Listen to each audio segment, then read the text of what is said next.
Chaque jour, Charles et Carole vous présentent la leçon de l'école du sabbat.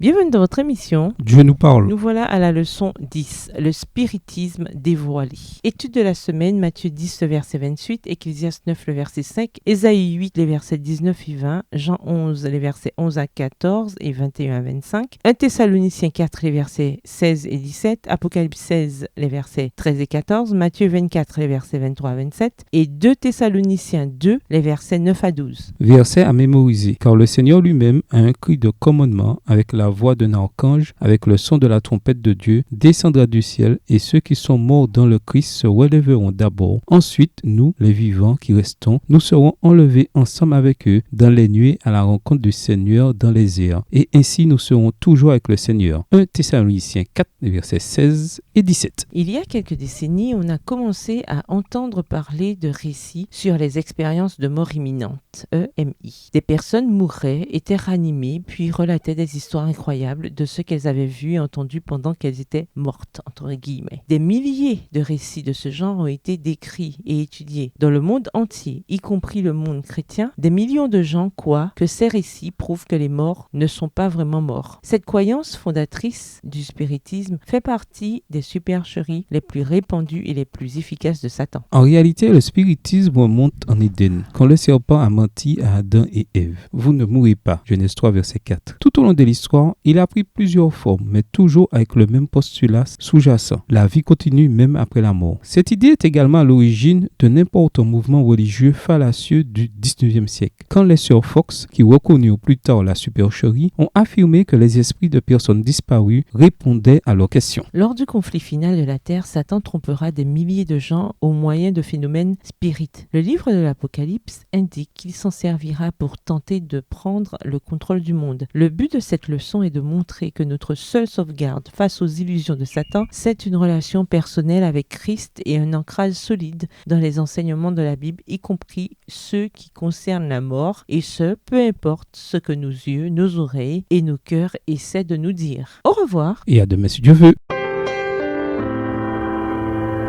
Dieu nous parle.